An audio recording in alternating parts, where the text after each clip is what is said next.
tema totalmente diferente, aunque está, claro, también centrado en Grecia, que es la mitología, el oráculo de la voz de los oráculos.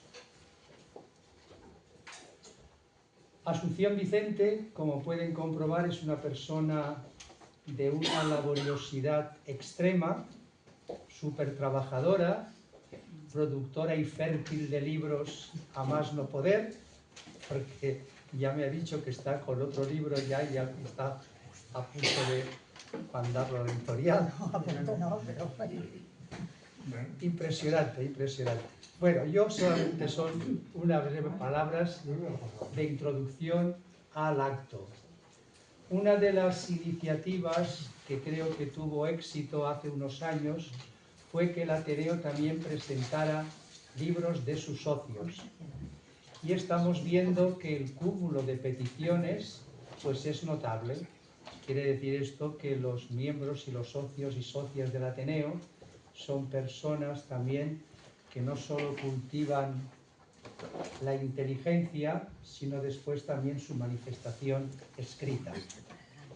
El título de la voz de los oráculos inmediatamente nos asocia a un tema mitológico, los oráculos, los mitos frente a la razón, las creencias ancestrales frente a la lógica, al pensamiento, del mitos al logos griego.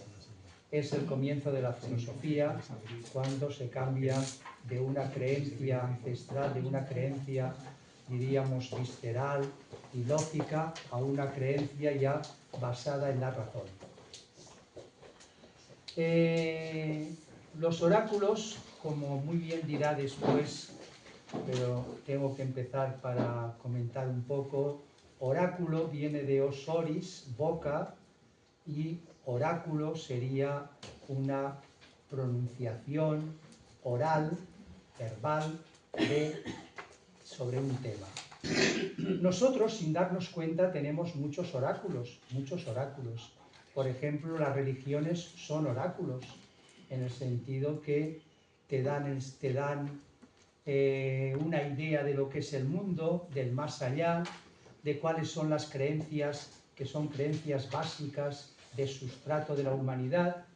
Y después también a través de la literatura, por ejemplo, un oráculo fue en el siglo XIII don Juan Manuel, que fue el primer prosista de la lengua castellana, el cual escribió un libro, el libro del conde Lucanor, o libro de Patronio, en el cual quería explicar que cualquier situación humana en la que se encontrara el ser humano, valga la redundancia, podía encontrar en este libro una solución para ello.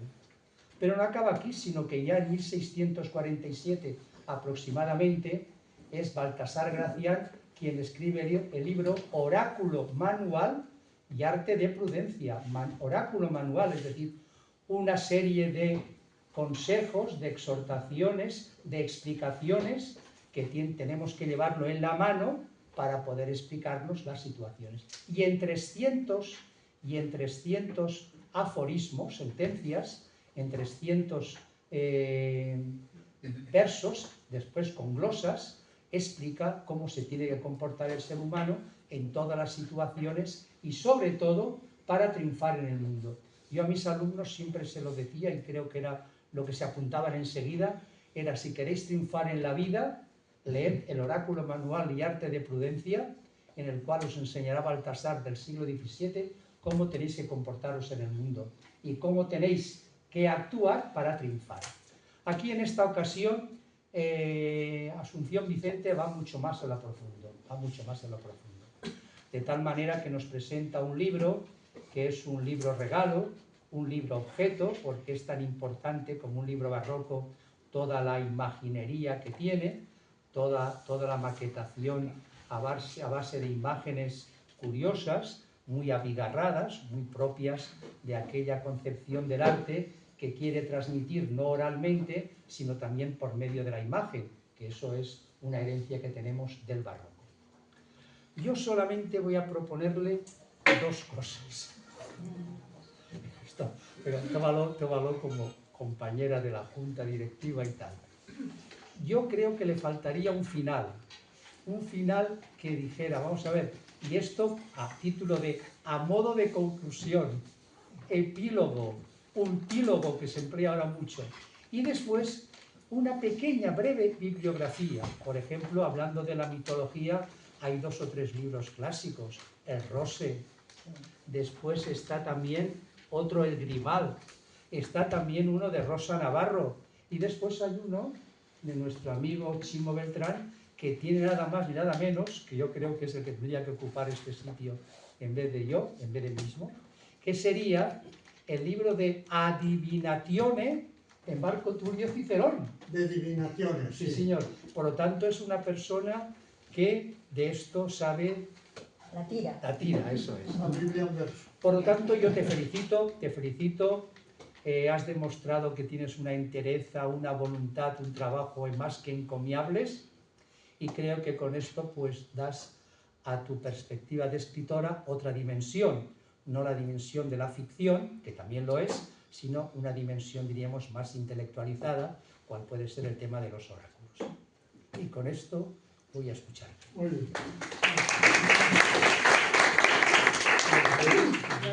Muchas gracias, Santiago, por las palabras siempre tan cariñosas que tiene conmigo, y a todos vosotros por haber venido aquí tan pronto a escuchar todo esto.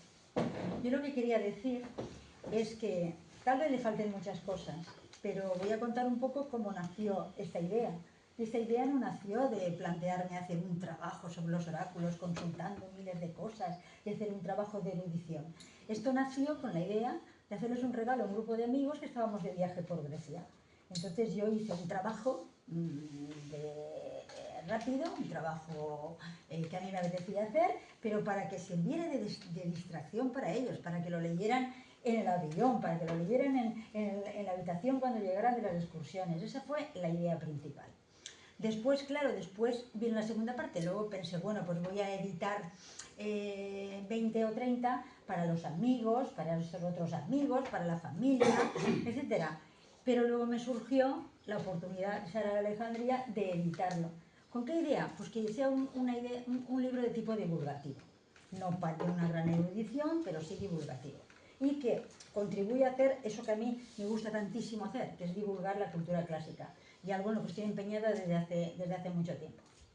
Bueno, pero hablando de los oráculos, y como siempre estamos pillados por el tiempo, pues vamos a empezar un poquito. Yo voy a contaros, por supuesto, nada de lo que dicen en el libro, porque en el libro yo he hecho un repaso a los principales oráculos, evidentemente hay más, y me habré dejado cosas, y tendrá muchos fallos, pero lo que pretendía era pues citar los más importantes, o los que a mí me habían llamado la atención, pero como os digo, de una forma divulgativa, simplemente, que sirva como una guía. Y en esto, a ver, porque yo esto, aquí, nos tenemos que preguntar qué era un oráculo. ¿Qué era un oráculo? ¿Quiénes iban a realizar las consultas? ¿Cómo se hacían las preguntas? Y también cómo se hacían las respuestas.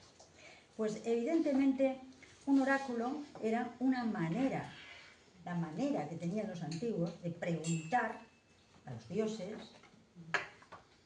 qué había más allá.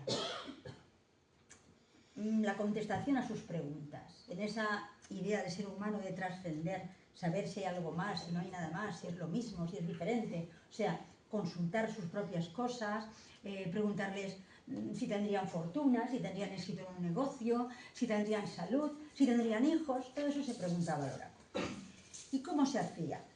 Pues eso es en lo que estamos inmersos. Sabemos cosas de los oráculos por testimonios antiguos, que los hay.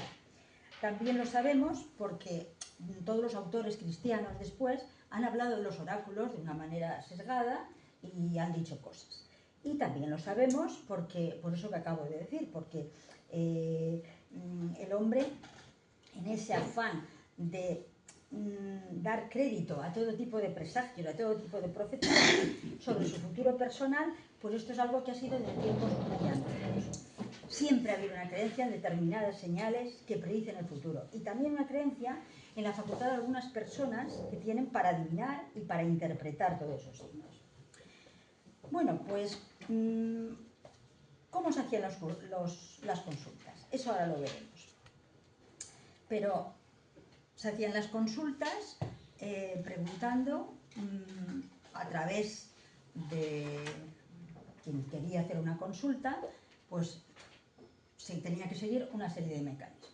La pregunta se hacía a través de los sacerdotes y luego se interpretaba.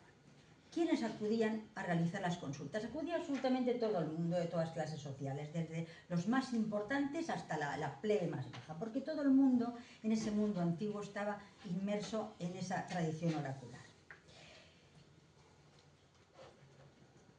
A ver aquí. Aquí en este mapa se ven pues unos cuantos, o sea, pero ahí fundamentalmente se ve, por ejemplo, el oráculo de Dodona, el oráculo de Delfos, que es el más importante, el santuario de Epidauro con su oráculo, el santuario de Olimpia, se ve también en la costa, no se ve ahí muy bien, creo que es en la otra, pero a ver, y en la otra también que está un poco borrosa, pero bueno, toda la costa turca de esta parte de aquí, donde está Dídima, donde está Claros, en esta parte había oráculos y en toda la parte de Grecia continental y del Peloponeso también había oráculos diseminados por todas partes. ¿Qué era fundamentalmente? Era un método de adivinación que permitía conocer el futuro. Lo que se llama la mantique techné era precisamente la esencia de la adivinación. ¿Y esto qué era? Pues esto era una especie de locura sagrada que infundía el dios al profeta, para transmitir cuando estaba en trance todas esas visiones y su interpretación. Aquí en esta foto está aquí una recreación de la Pitia de Delfos, ahí sentadita en su trípode, rodeada de los sacerdotes. O sea, se hacía la pregunta se hacía siempre detrás de una cortina, no se podía ver a la Pitia. La Pitia era una especie de vidente que tenía que ser una mujer de una determinada edad, tenía que ser virgen, tenía que ir ahí completamente purificada y masticaba muchísimas hojas de laurel, se sentaba en el trípode que estaba colocado encima de una grieta porque salía una serie de vapores por esa grieta, vapores de tipo sulfuroso y tal, porque la zona de Delfos es una zona geológicamente muy inestable. Y bueno, pues ella emitía unos sonidos y esos sonidos los copiaban los sacerdotes y luego detrás de otra cortinita los interpretaban. Aquí tenéis, a ver si yo soy capaz de poner esto en marcha, que es para que se vea, porque lo he recreado con IA, y a ver si esto se ve. Eso no sé si se ve, pero bueno. Ahora. Sí, se ve, mira, exactamente.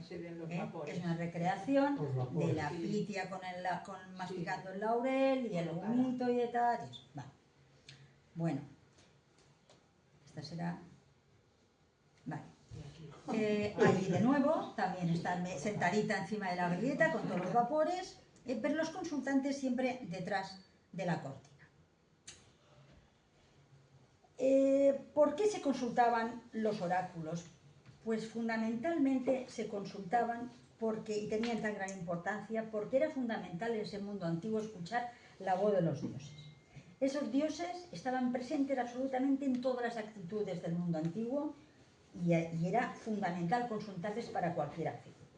Sobre todo porque concretamente la religión griega carecía de dogmas, carecía de dogma escrito. Entonces se miraba a estos oráculos, ya fuera Delfos, Dodona, Dídima o cualquiera de esos, pues como punto de referencia.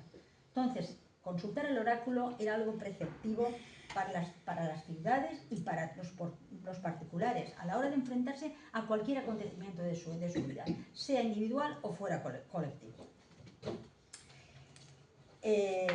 ¿Cómo sabemos todo esto? Pues por fuentes literarias que más o menos han llegado y también por las muchas inscripciones en piedra y restos arqueológicos que hay en las ciudades, porque se tenía la costumbre, cuando una ciudad consultaba al oráculo por cualquier razón, escribía la pregunta y luego escribía la respuesta.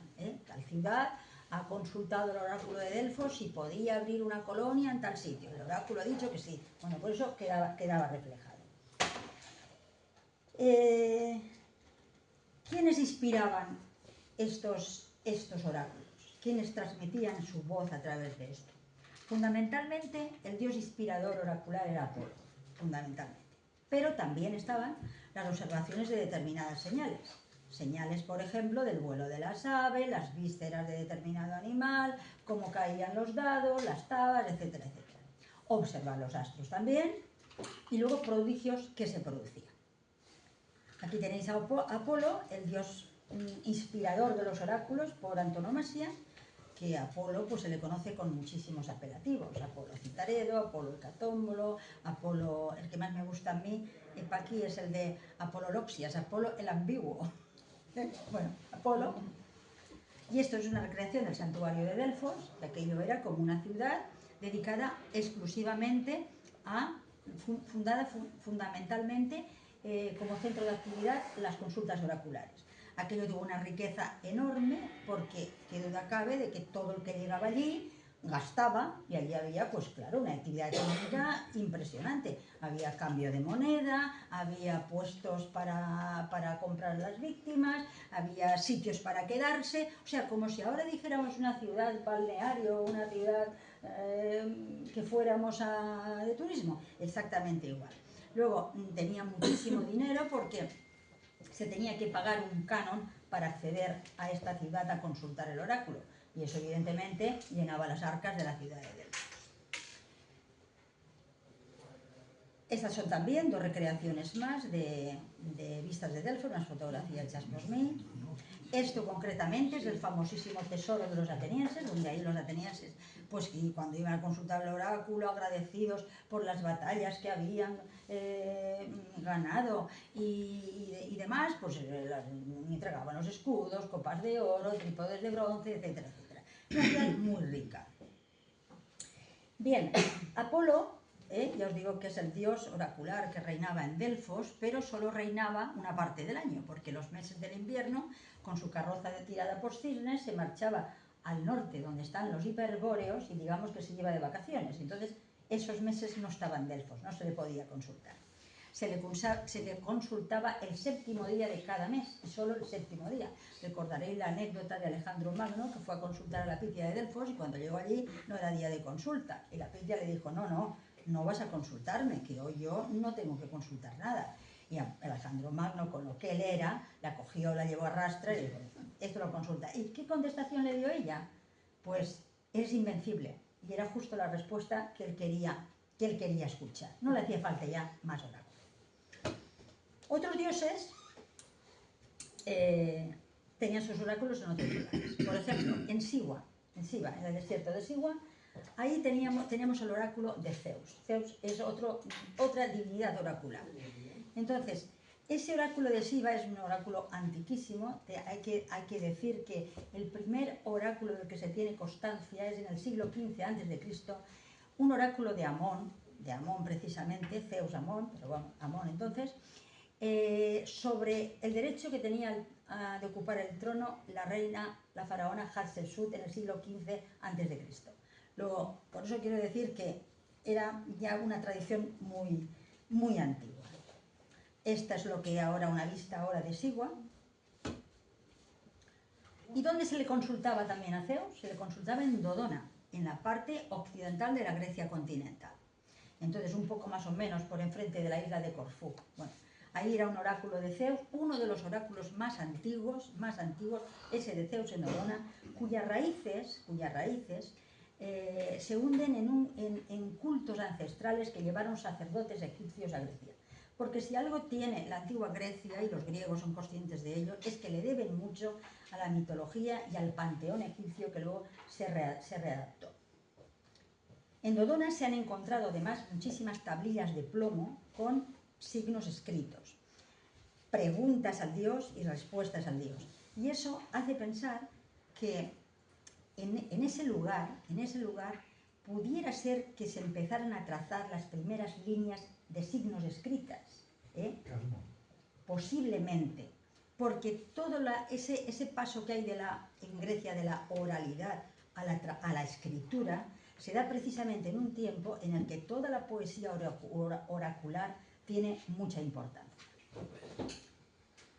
Bueno, ya luego en el libro ya veréis cómo era la consulta, que si el rumor de las hojas del roble, que si todo eso. Eso más o menos también es una recreación del roble de Dodona. Esta es un resto arqueológico del oráculo de Dídima en la zona de lo que ahora es, antes era Jonia y ahora es la zona de Turquía, la parte occidental de Turquía. Este oráculo también fue muy importante y los restos arqueológicos son impresionantes. Bien, aquí hay otro concepto. Este es unas fotografías de algunos relieves y una foto, que esa foto también es mía, del oráculo de Anfiarao en Oropos. Oropos está un poquito más arriba de Atenas, yendo hacia las Termópilas, y ese era un oráculo consagrado ya no a un dios, sino a un héroe, Anfiarao.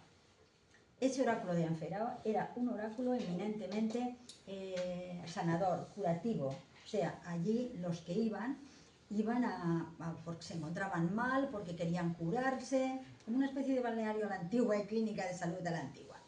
Este héroe Anfiarao es muy curioso porque él y su auriga son los únicos vivos que hay en el Hades, que han ido al reino de los muertos, porque iba con su cuadriga y se abrió, eso forma parte de mitología, y se abrió la tierra y se tragó a Anfiarao, a la auriga y a la cuadriga. Y esos están vivos en el reino de los muertos. Bueno, se le consultaba ahí en Oropos. Todo consultas médicas. Así pues vemos que los oráculos es una mezcla entre lo que sabemos de la mitología antigua, lo que sabemos de toda la cultura antigua, con una mezcla de la historia y una mezcla de las leyendas. Todo eso mezclado configura pues toda una playa de ideas, de historias que entremezclan unas con otras. Bien, ya hemos dicho que se trata de una forma de comunicarse con el más allá, de preguntarle a los dioses. Por lo tanto, es una mediación entre los dioses y también entre las fuerzas de la naturaleza y las potencias sobrenaturales. ¿Qué características tenían la formulación más... ¿Cómo se hacía? Bueno, pues había que hacer una formulación de la pregunta de la manera más adecuada, porque el que iba a consultar, evidentemente quería que le respondieran lo que él quería oír. Entonces, la pregunta tenía que ser muy adecuada. Y la respuesta era siempre ambigua, se decía pero no se decía, y oblicua, no se casaban con nadie. Hay una frase de Heráclito que dijo: el dios cuyo oráculo está en Delfos ni dice ni oculta, solamente da signos. Con lo cual, una manera total de lavarse las manos, porque el oráculo daba los signos y luego los sacerdotes interpretaban todas esas respuestas. Y claro, una cosa que se lanzaba en forma de enigma, en forma de metáfora, que nadie sabía lo que era, luego los sacerdotes evaluaban, interpretaban pues lo que querían ellos o lo que quería la clase dirigente o el que había pagado más, etcétera, etcétera. Tenían un carácter público estos oráculos, pero también privado, porque de la misma manera que públicamente, o sea que cualquier ciudad, cualquier polis iba a consultar, cualquier ciudadano de a pie también iba a consultar. O sea, y se consultaba absolutamente de todo, desde cómo entrar en batalla, si se funda una ciudad, si se toma una disposición legislativa, etcétera, etcétera. Porque si no lo hacían así sus dirigentes, se pecaba de impiedad, o sea, se pecaba de no atender a la voluntad de los dioses. Y eso era un grave delito. Por lo tanto, ¿qué consultas se hacían? Pues hacían consultas de todo tipo. Consultas sobre decisiones religiosas, sobre decisiones políticas, los consejos del día a día, si me compro una cabra, si me voy a casar, si voy a tener un hijo, de todo. Y luego los asuntos de salud que siempre han preocupado a lo largo de la historia. ¿Dónde se ubicaban estos oráculos? Fundamentalmente se ubicaban en los templos y en determinados santuarios, en lugares que tenían contacto con lo sobrenatural, sitios así muy especiales en los que se sintieran las fuerzas telúricas. Una cualidad es que junto al agua, el agua tenía que estar muy presente, también junto a las tumbas de los héroes, como por ejemplo os he comentado lo de Anfiarao, pero sobre todo hay una característica común de las cuevas, cavernas, orificios en la tierra, etcétera, etcétera. Allí era donde normalmente se ubicaban. Decir que en los templos, por ejemplo, santuarios,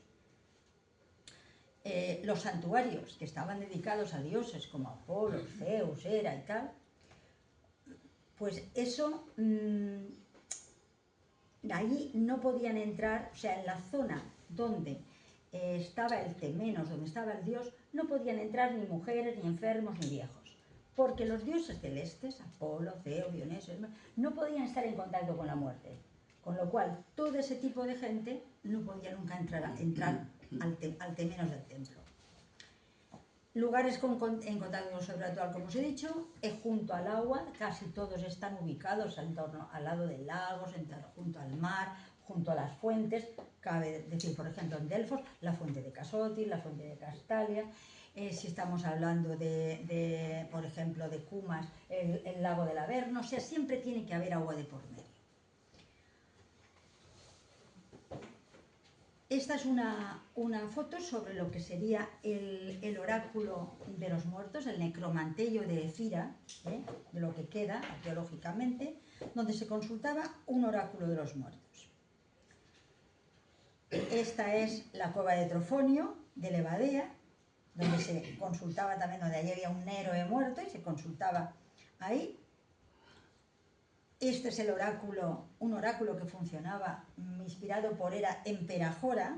Ahí Paqui ha estado conmigo, en Perajora. A ver si esto le puedo dar. ¿Y cómo se le da aquí para que salga la peliculita? Bueno, no sale la peliculita. Ahora.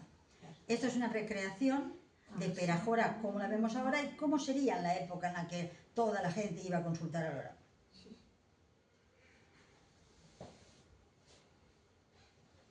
Esta es una cueva, con muchas fuerzas telúricas ahí. Bien, ¿y quiénes eran los que se ocupaban de hacer, parte de los sacerdotes y tal, de transmitir esas respuestas? Pues los adivinos que podían ser independientes o fijos. Eran indudablemente unos profesionales de la adivinación que se dedicaban a eso en el mundo antiguo, donde había multitud.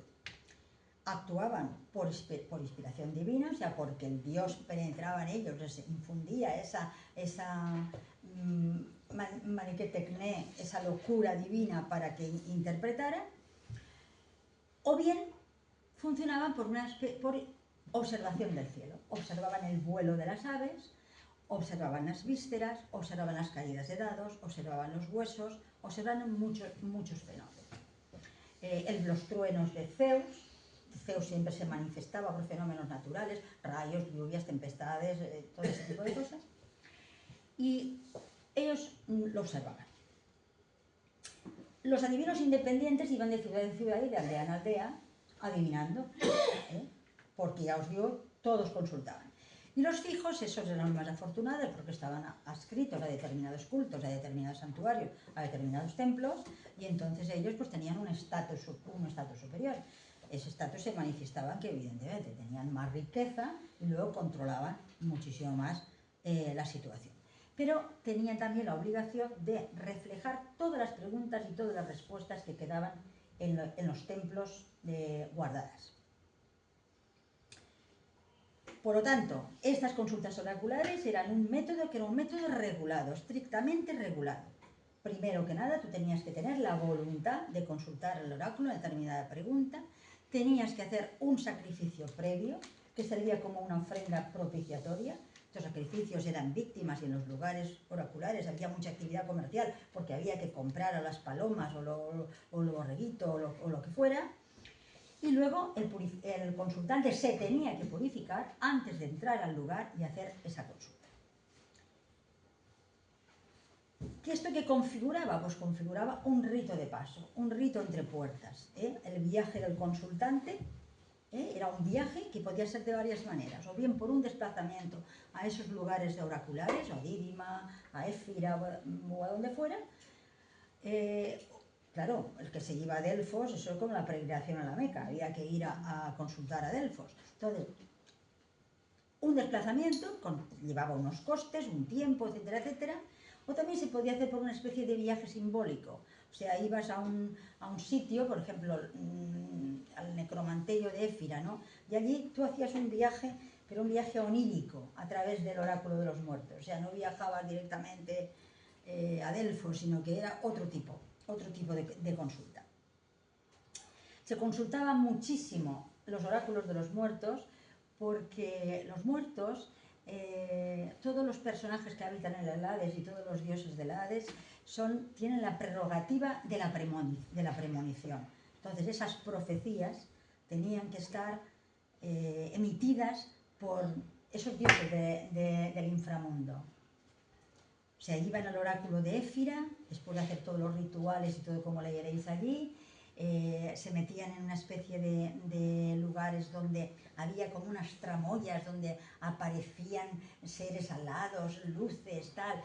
Y el que entraba allí dentro creía realmente que estaba en el inframundo. Bueno, ¿cuánto duraron estos oráculos?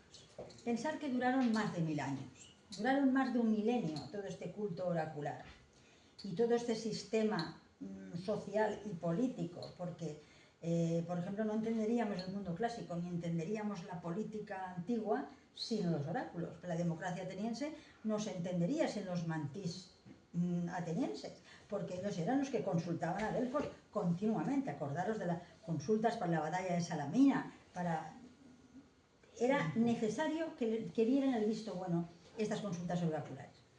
Duraron más de un milenio, duraron hasta el siglo IV y V ya con los emperadores cristianos.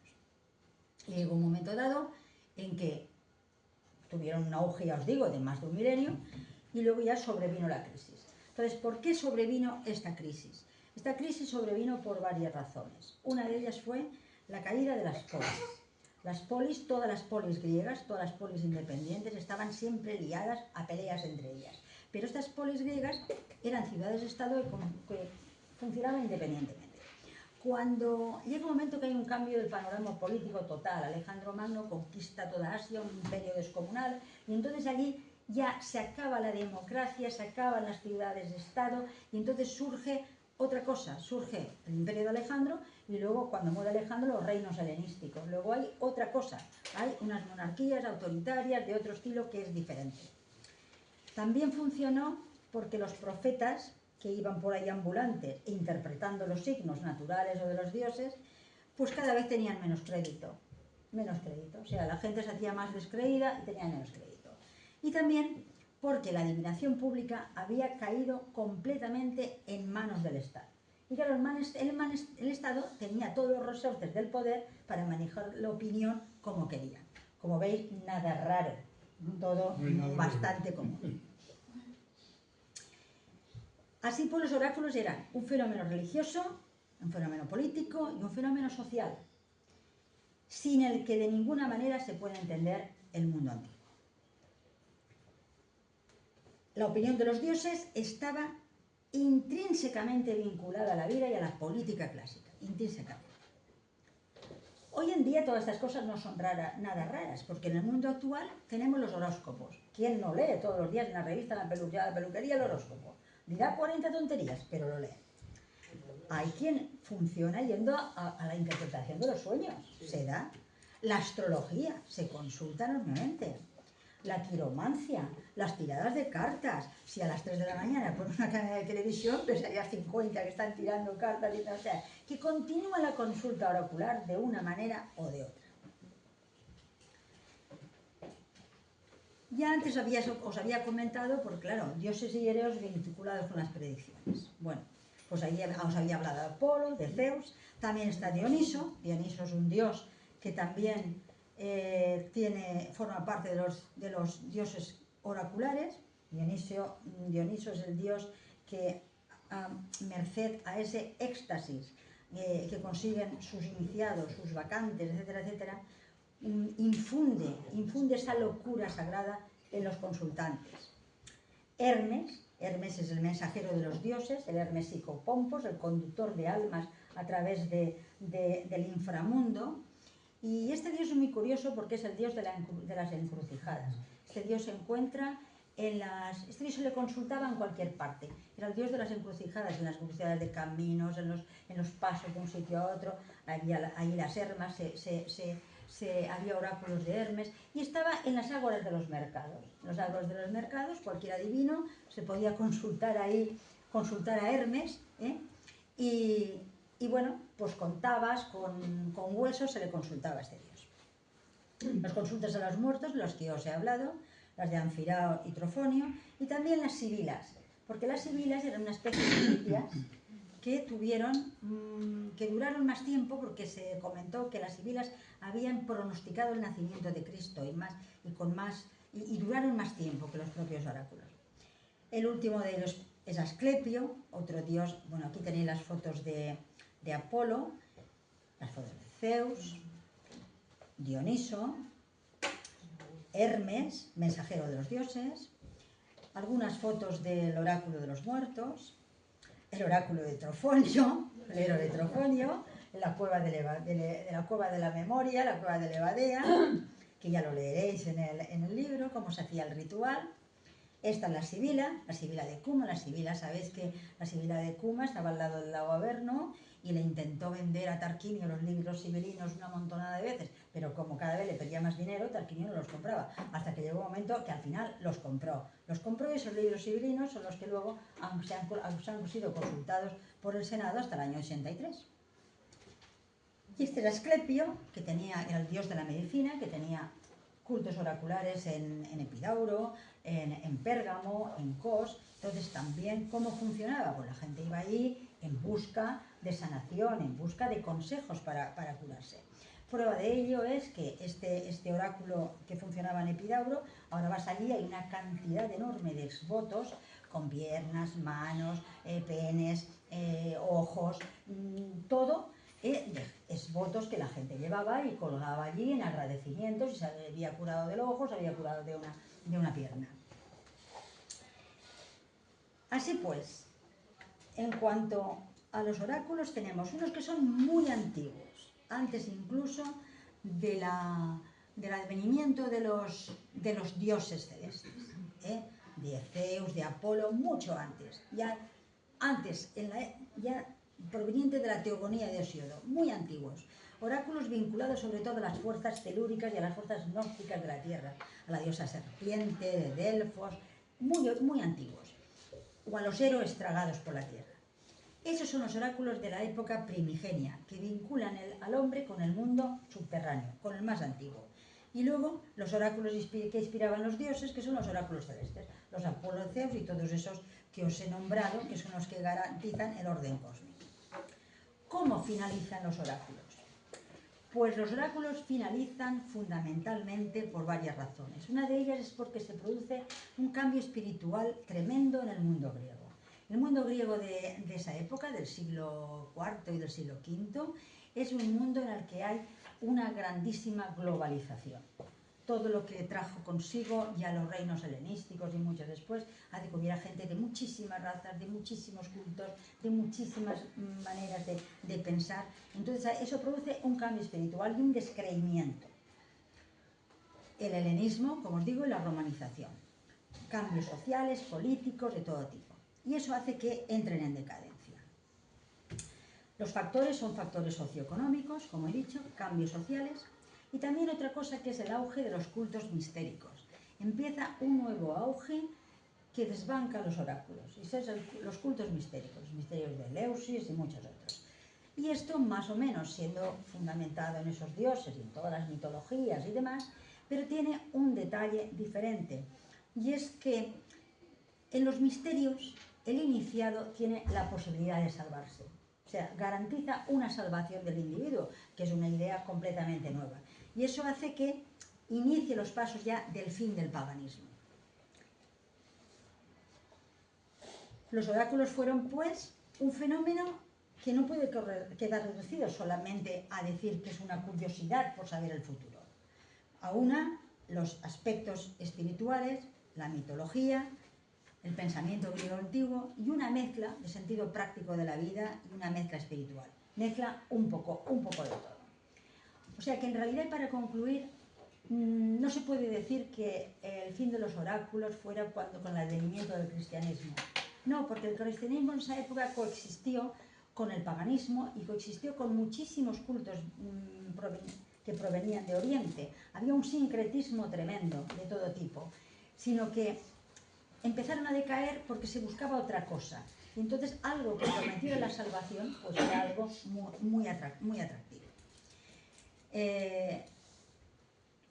Y creo que no me he dejado nada más ya, para concluir. Las crisis estas. Bueno, ¿qué pasa en el mundo actual?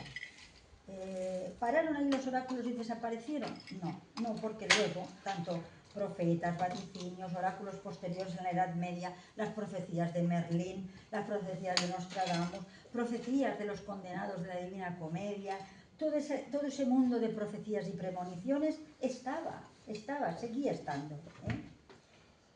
Los oráculos no evitaron su fracaso por las razones que os he dicho, y ya los últimos oráculos ya se dirigían a fomentar un culto al Dios único, o sea, un culto que aunara la razón platónica y la mística semítica. Eso fue lo que les dije ya desapareció. Y entonces, pues nada, a la pilla de Delfos se le apagó la voz. Muy bien.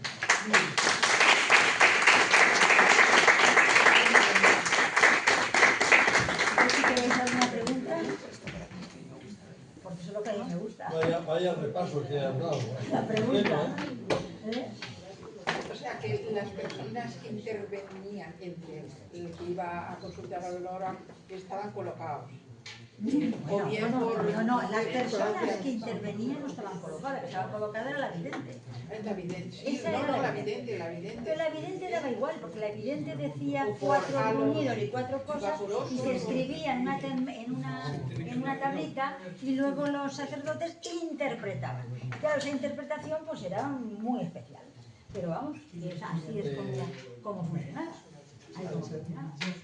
Marco Antonio escribe las meditaciones en griego helenístico precisamente por lo que tú has dicho de ese momento ya es que es un de momento, crisis. Es un momento de crisis fundamental para todo esto. Es fundamentalmente para, como ya no, es que desaparecieron porque el advenimiento del cristianismo, el cristianismo era una cosa más, junto con otras muchas cosas que había. Y entonces ahí, fijaros, hay un detalle importante porque los apologistas cristianos de la época, por ejemplo, me puedo poner en la época esta de Alejandría, en el 300 y pico, o en los 200, finales del 200, que esta era.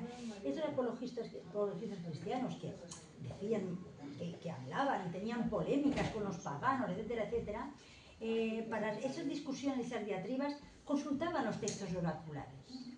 O sea, había una mezcolanza tremenda, pero se tendió ya a la idea de un Dios único. Tenía mucho más predicamento que las religiones antiguas.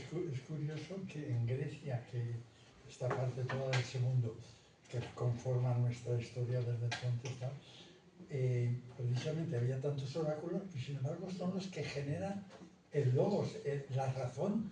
¿Cómo están las actitudes? Pues son de las Yo tengo un amigo que dice, el aspecto mítico de la humanidad desaparecerá y ese aspecto no lo habremos superado. No, además O sea, no desaparecerá nunca ese nunca. aspecto mítico, porque estamos hablando de la teogonía de Osíodo, ¿no? Pues es que nunca desaparecerá. El mito siempre está ahí, presente de una manera o de otra. De una manera o de otra. Y todas son acciones que yo creo que se van repitiendo a lo largo de la historia, de una manera o de otra, con escenarios distintos, con gente distinta, pero de una manera o de otra, pero se van repitiendo. Y este mundo yo creo que hay esa época de lo que ha dado en llamarse la antigüedad tardía, que es esa época, es una época que se le ha dado, bueno, en los textos docentes absolutamente importancia ninguna, pero esa época de la antigüedad tardía es importantísima para entender cómo se pasa de una etapa a otra etapa. Muy importante.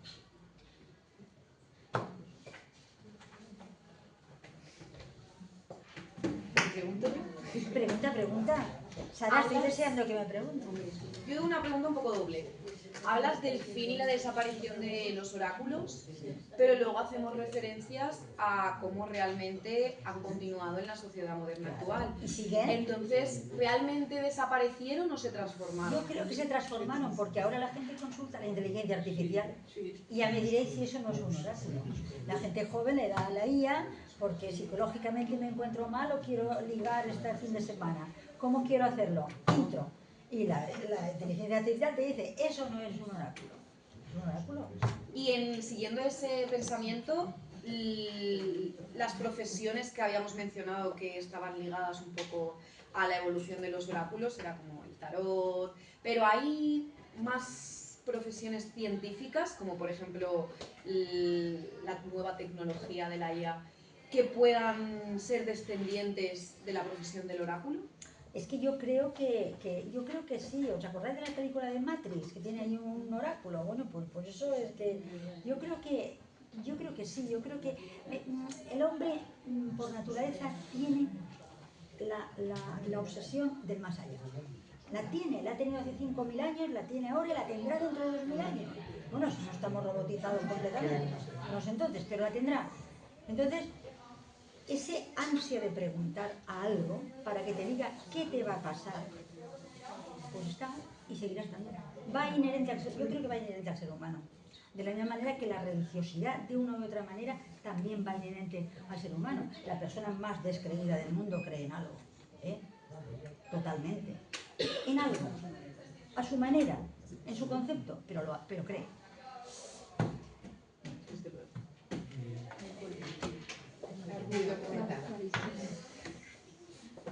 ¿Nada más? Hombre, no. Bueno, algún ejemplo, por ejemplo, de esa ambigüedad de la que tú hablabas, y aprovecho también para felicitarte, porque una mujer de ciencias y farmacéutica como tú, te has ocupado tan extensamente y tan detalladamente de todo lo que ocurría en el mundo antiguo, para mí merece un amplio respeto.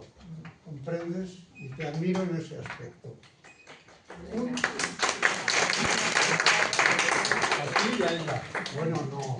Yo simplemente, para hablar de esa ambigüedad, cuando yo era profesor, porque ahora ya no soy nada, soy un poeta, pero no soy nada. ¿Comprendes? Un poeta tocado con la mantis de Dioniso. Bueno, Dioniso no sé si me amparará o no, pero a mí la única que me ampara es Cristina, mi mujer. Bueno, un pequeño detalle. Yo explicaba a mis alumnos esa ambigüedad de que tú hablabas, de los oráculos cuando se pronunciaban. Es pura verdad. Yo tenía un ejemplo clarísimo, pero lo tengo que decir en latín. Yo no sé si sabéis latín, la mayoría de os lo traduciré. Es un general famoso porque, como ha dicho muy bien Asun, iba toda gente de todo pelaje allí a consultar a los oráculos, a ver qué pasaba si se iba a una guerra y qué pasaría, si viviría, sobreviviría o no. Entonces, un general le dijo, a ver, la pitonisa me tiene que explicar a ver si venceré en una batalla o no venceré. Y entonces, yo lo pongo en latín en la pizarra. Lo tienes ahí. Ibis redivis non morieris in proelio. ¿Qué significa eso? Fijaros, qué lista era, qué lista. En fin, lista porque no ponía comas, porque entonces no había comas. ¿Qué comas? Irás, volverás, no, morirás en la batalla. O sea que la interpretación de ese verso tan ambiguo se la dejó al general. Y el general, muy creído y muy ufano él, se fue a la guerra y cascó. Pobrecito. No se murió de las comas.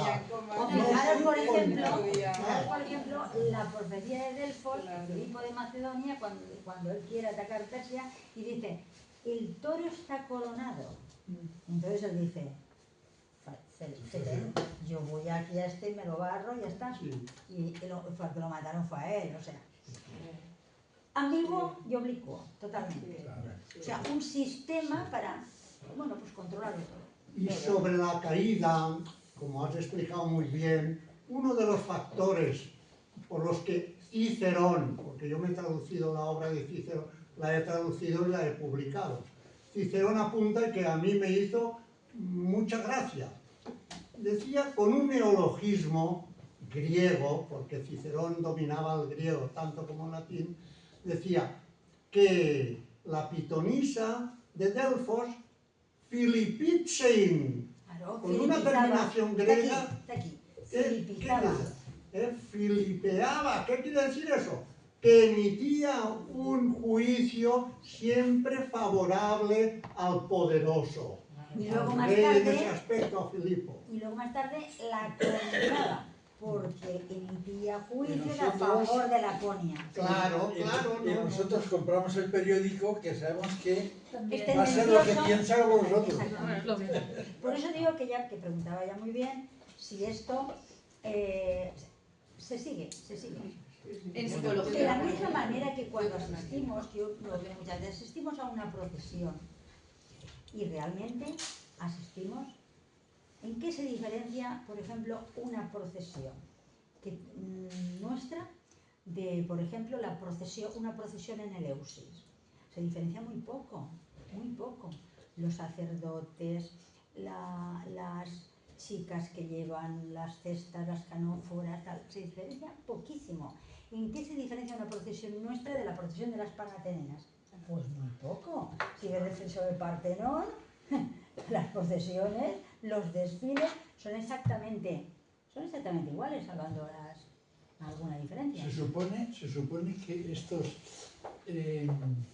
los que daban las pitonisas y tal, porque tenían que ser posiblemente personas mayores, porque siempre desde pequeños nosotros nos fiamos del mayor y pensamos que nos dice que va a ser, que siempre obra en nuestro favor y nos va a Eso decir era antes, lo que era nos esta interesa. generación nueva. No, pero es que ahora Esta generación nueva, el edadismo está ahí. Ahora es Porque viejo y antes acumula Ya hemos basura. roto, ya hemos roto, pero es una quiebra fatal, Ay, tremenda. una quiebra fatal, pero una quiebra que se está dando ahora. sí, sí. ¿Eh? Tú antes admirabas a una persona mayor y decías, bueno, esta persona, oye, con lo que debe saber, con la experiencia que tiene. Entonces tú eso la respetabas enormemente. Ahora no, ahora te dicen que eres viejuno y que de eso no sabes ni entiendes. La creencia base está en eso, en la confianza que tú tienes en el que te lo dice. Pero eso se ha perdido mucho. Ahora prefieren darle a la tecla al oráculo. Ahora prefieren darle al oráculo de la tecla. Y la tecla tiene un sesgo inmenso, pues ya está. Hay Bueno, que tú pues decías vamos de a las Y procesiones. aquí parlará. En tiempos de Caracalla, que Caracalla era mitraico, sacaban el 25 de diciembre a un niño en procesión. No, sí, no, es que eso está de igual, es que cuando van estudiando cultos y van estudiando todas esas cosas, es exactamente igual. Por ejemplo, los exvotos que hay en Epidauro, que hay una sala llena de exvotos, oye, te vas a cualquier ermita y los tienes exactamente igual. O Y sea, todos eran centros de poder y por lo tanto de auge económico. de auge económico. Todos. Y ahora tiene un auge económico inmenso, inmenso, Eso y pasa toda la vida, ni igual te que digo ahora. lo más rico de la antigüedad. Pues ¿Más preguntas, señores?